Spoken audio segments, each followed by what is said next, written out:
necesitamos crear hábitos de higiene digital, que duerman a sus horas, que no estén distrayéndose, haciendo tarea y que reciban una notificación, sino que tengan un tiempo para cada cosa. Les digo a los papás que le den like a sus hijos en la vida real, ¿no? O sea, estamos muy preocupados por cómo nos vemos en línea, por todo lo que nos dicen los demás, pero yo estoy convencida de que un niño que se siente atendido, escuchado, respetado, amado, no va a buscar atención fuera en las pantallas. Lo vimos en la serie de adolescencia, ¿no? Esta incapacidad de los papás de relacionarse, porque llega, se encierra y entonces dices, pues está en su cuarto, está seguro. No, porque si está conectado a internet hay muchísimos riesgos y mensajes y personas que los pueden contactar, y ahí es donde vienen los riesgos digitales, de los que siempre quiero hablar con los papás, ¿no? Hacerlos entender que aunque estén en su cuarto, aunque estés viéndolos en la sala de tu casa, están viendo un mundo que tal vez tú ni idea tienes de él.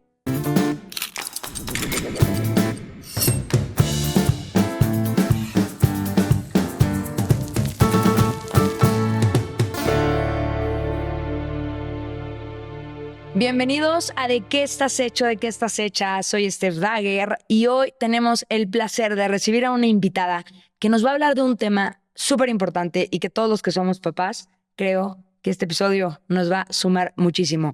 Ella es Irene García y es promotora de crianza digital. Bienvenida, Irene, ¿cómo estás? Ay, estoy feliz de estar aquí contigo, de verdad, muchas gracias por la invitación. Gracias a ti por venir a sumarnos a este espacio y venir a compartir con nosotros tu experiencia, tu conocimiento en este tema que es tan importante. Entonces, pues abrir el episodio preguntándote, ¿y tú, Irene, de qué estás hecha? Ay, qué pregunta tan sacudidora. A mí me movió mucho pensar en esto y creo que estoy hecha de duelos y propósito, ¿no? O sea, cuando estás pasando por un proceso de dolor, por una separación, por un divorcio, puedes encontrar tu propósito y eso es lo que a mí me pasó, ¿no? O sea, a raíz de dejar de dedicarme nada más a mi esposo y enfocarme en mis intereses, encontré esta pasión que es hablar de la crianza en la era digital y bueno, soy muy feliz de compartirlo con muchos papás. Ay, qué increíble. Mira, eso es algo que no conocía y me encanta cuando lo que hoy hacemos viene de nuestra historia, que por lo que me cuentas, ese es tu caso. Y si nos quieres contar un poquito más cómo surge de esta Irene que entiendo que se divorcia, esta inquietud o este propósito, cómo descubres esta pasión, ¿no? Porque al final se ve que lo comunicas y que lo enseñas con mucha pasión. Fíjate que a raíz de mi divorcio, o sea, yo ya traía mis redes sociales, pero empecé a enfocarme mucho en la crianza de mis hijos.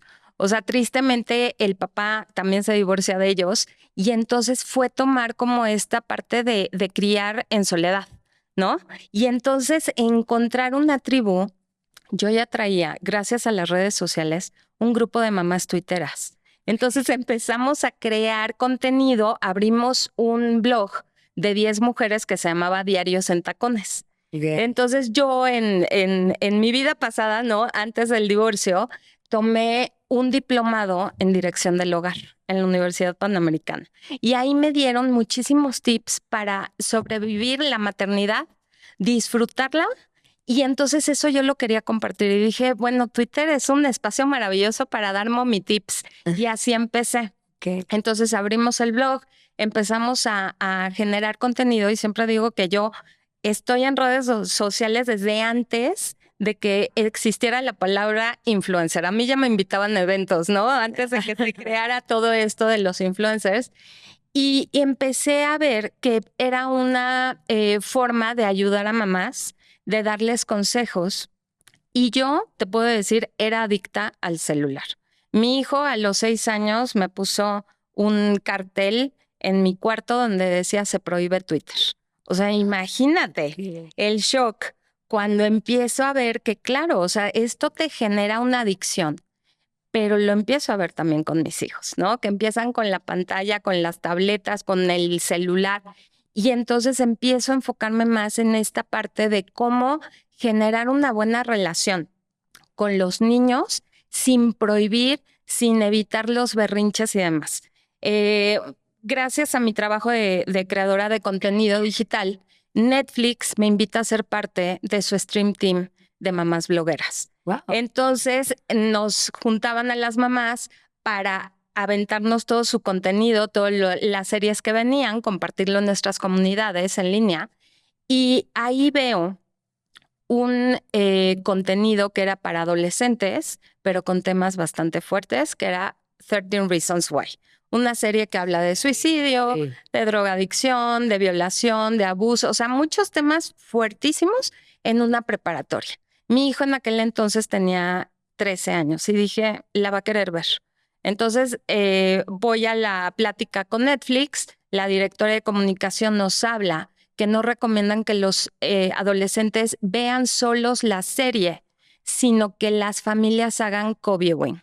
En ese momento yo dije, a ver, ¿qué es co-viewing? Me puse a investigar y claro, es sentarte con tus hijos, compartir el contenido que están viendo en la pantalla y hablar de los temas.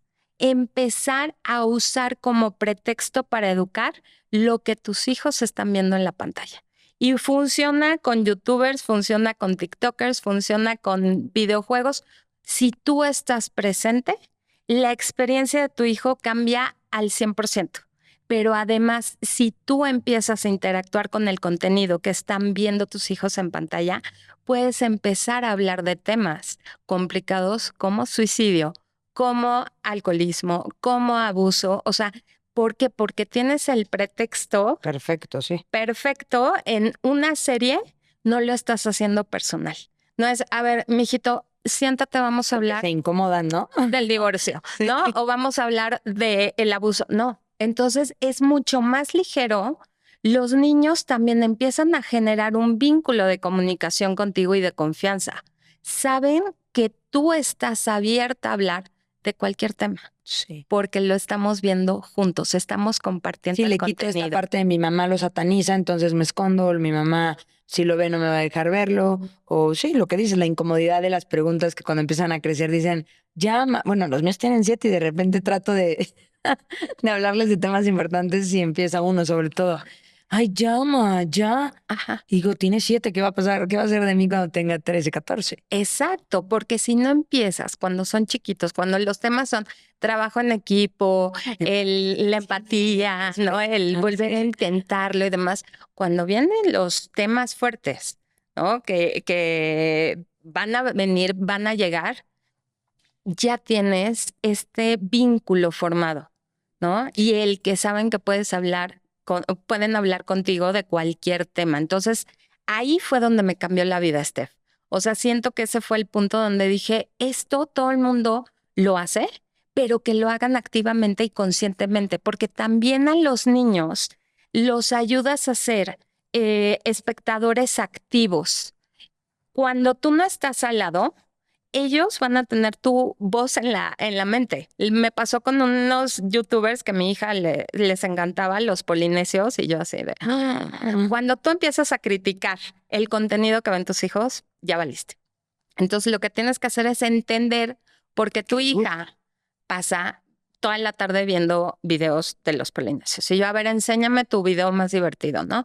Me reí, entendí, ¿no? O sea, estuvimos platicando y le dije, oye, me encanta que sean hermanos, me encanta que estén juntos para todos lados, el valor de la familia. O sea, le di como 3 retros positivas y luego saqué mi humilde opinión, ¿no? Y le dije, oye, ¿no se te hace que esa broma estuvo muy mala onda? ¿A ti te gustaría que tu mejor amigo te hiciera esa broma? Haz de cuenta que mi hija jamás en la vida se había puesto a pensar en eso. O sea, abrió los ojos y empezó a echar el cerebro a andar. Me dijo, no, ¿tú le harías esa broma a tu abuelita? Otra vez, ¿no? Entonces, en el siguiente video que vea, Cinti, van a estar, a mí me gustaría, yo lo haría, estaría padre o no. Y ahí es donde cambia, porque lo que he visto, tanto en retos virales, redes sociales y demás, lo que va a salvar a nuestros hijos, Steph, es el desarrollar su sentido crítico. Esto es bueno, es positivo, me aporta, le hace daño a alguien más. Y eso para el entorno digital en el que vivimos los va a proteger de muchos problemas.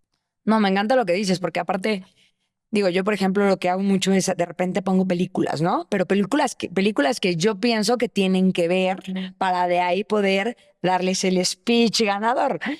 Y nunca lo había visto así. ¿Por qué no en lugar de yo proponer la película que yo considero que debemos de ver en familia para luego hablar de cuál es tu reflexión y qué aprendiste?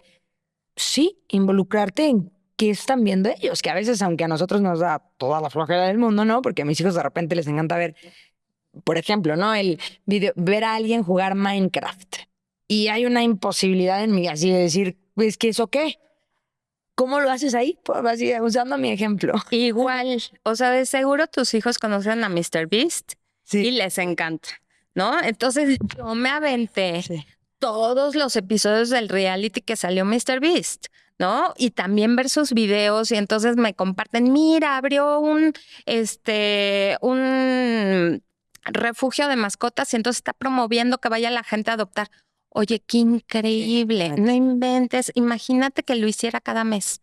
Tantos perritos que hay, ¿tú qué harías? ¿Cómo lo ves? ¿A cuál adoptarías? O sea, empezar a generar de sus personas líderes de opinión, que no son las tuyas, ¿no? Respetar. Respetarlo, pero involucrarte genuinamente, Sí. porque ellos lo notan.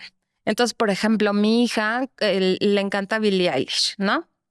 Y yo veía a esta niña con el pelo negro, las raíces fosforescentes, toda dark, no sé cuánto. Yo así tenía una resistencia. Cortocircuito. Me dice, mamá, es que tienes que ver su documental en Apple. Y yo, a ver, la niña tiene un álbum y ya tiene documental en Apple. O sea, ¿qué está sucediendo aquí? ¿Por qué es tan importante? Claro, luego entendí, ¿no? Y me dice, mamá, es que, por ejemplo, Taylor Swift escribe sobre para adolescentes, ¿no? O sea, canciones para adolescentes. Billie escribe canciones sobre ser adolescente. Yo no, o sea, ¿sabes? Y como ella es adolescente y se... Entonces, el realmente involucrarte en los intereses sin juzgar, lo que va a hacer es que ella te busque. Acaba de salir el álbum, mamá, ¿me acompañas a escucharlo? Pues ahí me tienes jueves a las 12 de la noche escuchando el álbum. Pero eso, o sea, de verdad que cuando son adolescentes y las personas que estén viviendo con un adolescente, que él quiera compartir su espacio, sus conciertos, sus intereses contigo, vale oro, porque le tenemos mucho miedo a la adolescencia, ¿no? Creemos en esto que hemos visto que nos van a cerrar la puerta y no, de verdad que se puede conectar con ellos, pero poniéndonos en sus zapatos. Pues sí, no, Irene, yo creo que a veces como papás creemos que el riesgo está en lo que ven y no nos damos cuenta que el riesgo está precisamente en que no hablamos con ellos de lo que ven. Totalmente, y lo vimos en la serie de adolescencia, ¿no? Vemos este niño que está solo, que no tiene con quién hablar. Los papás tampoco tienen esa capacidad de interactuar con él, de generar un vínculo y creen que está seguro el hijo en su cuarto. Pero si está conectado a Internet, está de verdad que en mucho riesgo porque hay muchos factores y mensajes y personas que los pueden contactar y ahí es donde vienen los riesgos digitales, de los que siempre quiero hablar con los papás, ¿no? Hacerlos entender que aunque estén en su cuarto, aunque estés viéndolos en la sala de tu casa, están viendo un mundo que tal vez tú ni idea tienes de él. Y aparte del co-viewing, ¿cómo podríamos mitigar o reducir esos riesgos de alguna manera? Mira, uno es involucrarte, pero otro también saber que eso es la crianza digital o el alfabetismo digital, el saber cuáles son los nombres de los riesgos, qué es lo que hay, qué es lo que se pueden encontrar.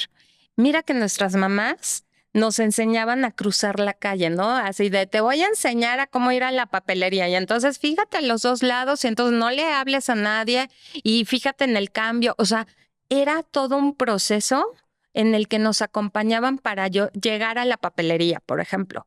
Hoy en día tenemos que enseñarles a nuestros hijos a cómo cruzar este mundo digital, no hablar con los extraños, no checar qué es lo que te están diciendo, qué información dar, qué no dar, demás, qué no hablar, qué no compartir.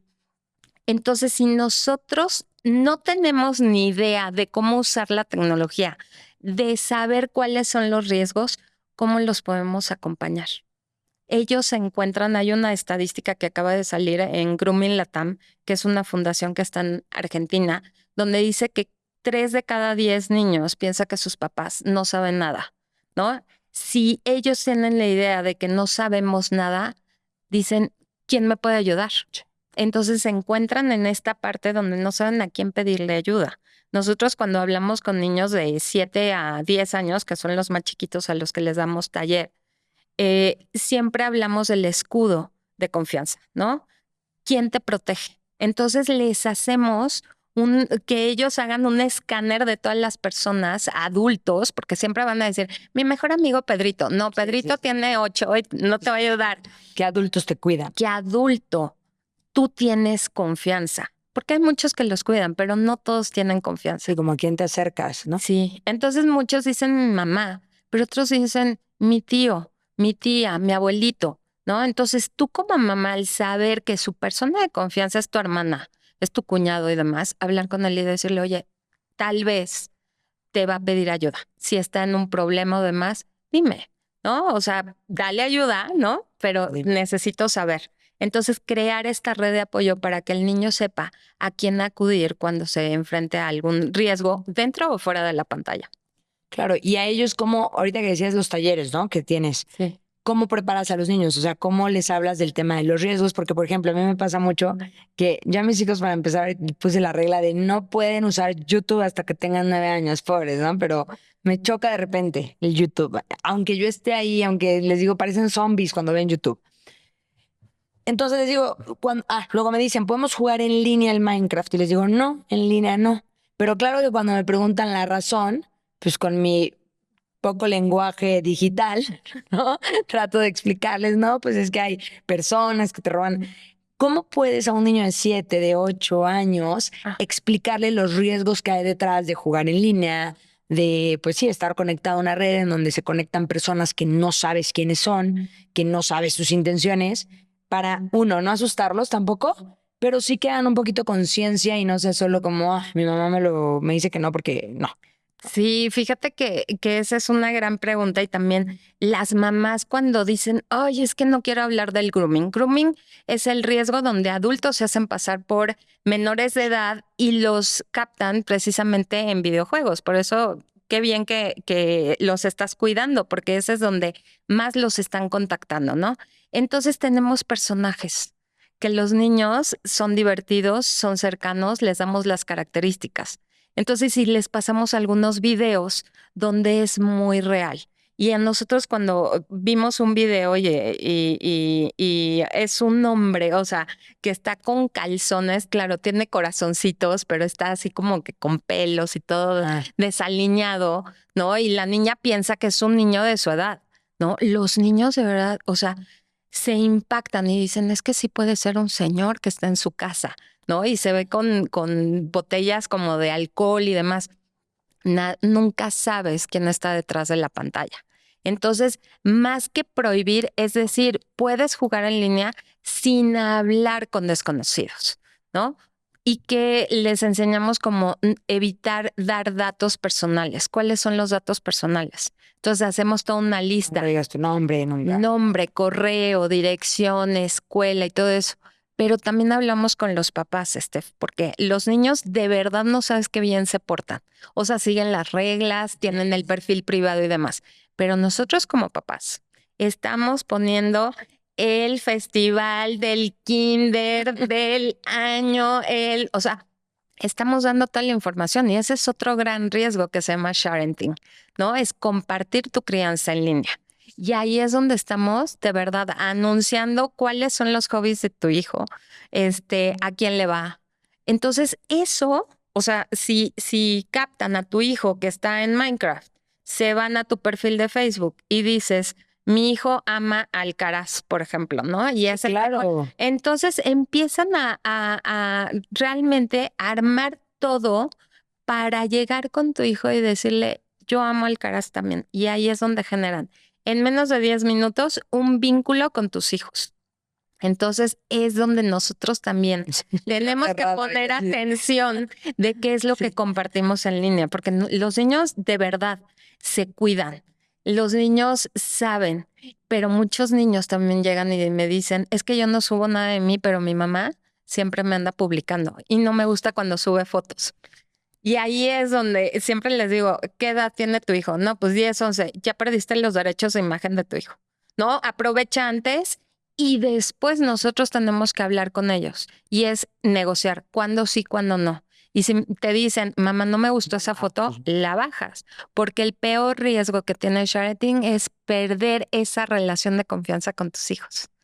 Porque dicen, oye, yo te pedí que no me tomaras foto, me dijiste que no la ibas a publicar y la publicaste, ahí es donde tú puedes afectar tu relación con tu hijo. Sí, la confianza que te tienen, ¿no? Al final, como que si nos lo hicieran a nosotros, Sí, tal dices, cual. no. Digo, llegaban a nuestra casa y tu mamá sacaba el álbum y te morías de la pena, Sí. ¿no? Y era nada más con tus amigos o la familia cercana y demás. Sí. Ahora imagínate que cualquiera La ve. puede ver. No, y nosotros mismos ya de adultos muchas veces, bueno, te tomas una foto y no me gustó, no la subas, ¿no? Claro. Y con los niños no lo pensamos que también tienen todo el derecho a decir, no quiero. Exactamente, y respetarlo. Y muchas veces te pueden decir, oye, sí me encantó, y una semana después bájala, ¿no? Fíjate que en la escuela de mi hija me mandaron una encuesta donde era como preguntarle a mi hija si alguien había compartido una foto de ella y que gracias a esa fotografía, pues, la habían molestado o la habían criticado, burlado y me dice, sí, mamá, sí hay alguien. Yo así, ¿quién? ¿No? O sea, ya estoy enojada, mañana voy a hablar con la directora. Dice, tu mamá. Y yo, así, claro, porque se van los niños a buscar la foto y entonces, ay, mira, qué divertido. Exacto. Sí, mamá. ¿No? Entonces, ser muy consciente de cómo puede afectar también lo que nosotros compartimos en línea. Qué importante, de verdad. Oye, Irene, ¿y qué consejos nos darías como a los papás para empezar a involucrarnos de esta manera con ellos, no? Sí, yo creo que lo básico es ser muy conscientes que nosotros no nacimos en una generación con pantallas. Somos papás análogos con hijos 100% digitales. Entonces ahí ya hay una brecha enorme porque queremos educar como nos educaron a nosotros y no se puede. Y muchos papás me dicen, oye, pero pues también nosotros teníamos de niñera la tele. Y yo, no, sí, te lo entiendo perfecto, pero la niñera no recababa tus datos, no te contestaba, no era interactiva, no se metían extraños a la pantalla, ¿no? A verte. Entonces es importante que nosotros sepamos que no es nuestro medio, pero sí es el de nuestros hijos. Y si nosotros queremos prohibirles, los vamos a terminar aislando. Y lo mejor es educarlos en una conciencia de uso responsable, pero empezando por nosotros. Y ahí incluye el tiempo, supongo, porque justo eso te iba a preguntar. Sí. ¿Cómo haces para involucrarte, pero también hacerlos entender que es con un tiempo determinado, que no es todo el día y que tampoco te vean como, ay, es que no me da, porque si por los niños fuera se quedan 24/7, ¿vale? Totalmente. Entonces, ahí siempre promovemos un contrato de uso digital y también familiar, porque muchas veces nosotros ponemos las reglas, pero sacamos, ¿no? Porque estamos recibiendo que el correo, pero la llamada y todo eso, claro, porque nuestra oficina, por lo menos para mí, es el celular. Entonces, tenemos que irles narrando, oye, permíteme, voy a mandar un correo, ¿no? De trabajo, o sea, que sepan que no estás jugando Candy Crush. ¿No? O sea, porque ellos te ven aquí y juran En que Instagram. estás en Instagram, ¿no? Entonces, Ya estoy le diciendo, oye, estoy haciendo el súper. ¿Quieres tu snack Ayúdame, favorito? ¿no? Ajá, sí, mamá, ¿no? Entonces ellos ya van ubicando que no están perdiendo, que no estás perdiendo el tiempo y no los estás no atendiendo porque estás jugando, sino estás trabajando, estás usando el celular como la herramienta que es. Al final y al cabo, eso es lo que debemos de enseñarles también a nuestros hijos, que usen la tecnología porque hay muchísimas herramientas para explorar más sobre sus intereses, para compartir, pero dentro de los límites y reglas. ¿Cuántas horas para ti son prudentes? Y pregúntale a tus hijos y van a decir, bueno, pues media hora, ¿no? 40 minutos, una hora, ok. Y si para ti ese tiempo se te hace razonable, vas. Pero entonces que ellos también cumplan con eso. Sí. Y también creo, Steph, que nosotros como papás tenemos que ser muy creativos en fomentar buenas experiencias positivas y divertidas para que tengan una razón para desconectarse. Porque muchos adolescentes no sabes cómo me dicen, ¿para qué me desconecto? Si mi mamá me está gritando, mi hermano me lanza la chancla, mi papá se la vive quejándose del trabajo. O sea, no hay algo que digas, vamos a tirar el celular y vamos a convivir en familia, ¿sabes? Entonces, como mamá y como papá, creo que tenemos que generar estas experiencias positivas para darles una razón del por qué se tienen que desconectar. Sí, sí, hay algo más valioso que lo que estás haciendo, ¿no? Y que puedan, Claro, o sea, sí, tangible, que sí, lo puedan sí. vivir, que lo Y puedan equilibrar, yo experimentar. siento que es lo mismo, o sea, Balance. y siempre hago la comparación con comida chatarra. No, es rico, o sea, está padre, pero pues el viernes viendo una película y hacemos palomitas o vamos por lo que se te antoje, pero no es todos los días. Tenemos Sí. que crear un balance y enseñarles. Yo creo que el fin último de la crianza digital es que ellos se autogestionen, Steph, ¿no? ¿A quién sigo? ¿A quién no sigo? ¿Quién me hace bien? ¿Quién no me aporta? Entender que muchos de los comentarios no son personales hacia ti, lo que decía Pamela, Sí, ¿no? O sí, sea, no te lo tomes personal, es la persona que está sacando toda su basura. Y hay una película, a mí me encanta, ¿no? Decirles, vean Wi-Fi Ralph, ¿no? O sea, que él sube su contenido y empieza a recibir mucha crítica y dices que no eres tú, o sea, es la sí, gente sí, que la está gente no te enojada. hace cosas, la gente hace cosas. Hace cosas, ¿no? Y te van a decir mil cosas, Sí. pero no tomárselo personal. Entonces tenemos que generar y es como ir normalizando este uso responsable, así como nosotros les pedimos y les enseñamos a nuestros hijos que se laven los dientes 3 veces al día, ¿no? Y que coman frutas y verduras y que hagan ejercicio. Lo mismo es, ok, ya es tu tiempo, ¿no? No te hace bien sacar los dispositivos de las habitaciones, Sí. ¿no? Bajar el internet, ni modo que no se puedan conectar, porque sí necesitamos crear hábitos de higiene digital, que duerman a sus horas, que no estén distrayéndose, haciendo tarea y que reciban una notificación, sino que tengan un tiempo para cada cosa. Y creo que eso es lo que puede Funcional. ayudar. Sí. Sí. Y empezando por nosotros, Eso o te sea, iba a decir. ser muy conscientes de cómo nosotros nos relacionamos con la tecnología y cómo la usamos, porque al final, ¿no? Puede haber 1000 influencers, pero los principales somos nosotros. Sí, sus principales influencers, literal. Ay, Irene, gracias. Oye, bueno, para cerrar, ¿qué consejo quisieras dejarle a la gente que nos está escuchando, a todas esas mamás, a todos esos papás que nos encontramos muchas veces con esta misma duda y que tal vez a veces por falta de información la volvemos a dejar ahí en el cajón y no vamos a revisar qué es lo que tenemos que hacer? ¿Qué consejo nos darías? Siempre les digo a los papás que le den like a sus hijos en la vida real, ¿no? O sea, estamos muy preocupados por cómo nos vemos en línea, por todo lo que nos dicen los demás, pero yo estoy convencida de que un niño que se siente atendido, escuchado, respetado, amado, no va a buscar atención fuera en las pantallas, porque ya lo tiene en casa. Entonces, que conecten con sus hijos, que no satanicen, sino que empiecen a modelar estos ejemplos, ¿no? De buen uso en la pantalla, empezando por ellos. Y va a ser una cadenita positiva para toda la familia. Gracias, Irene. Pues mi querida comunidad, ya lo escucharon una vez más. Otra invitada nos habla de la importancia del vínculo con nuestros hijos. Vinculémonos más, estemos más en presencia, pero presencia de verdad, no nada más una presencia física. Gracias, Irene, por estar aquí. Esto fue ¿De qué estás hecho? ¿De qué estás hecha? Si te gustó el episodio, suscríbete al canal, dale click a la campanita y compártelo con esa mamá, con ese papá, con ese cuidador que sepas y que creas que puede sacar mucho de él. Gracias. ¿Y tú? ¿De qué estás hecho?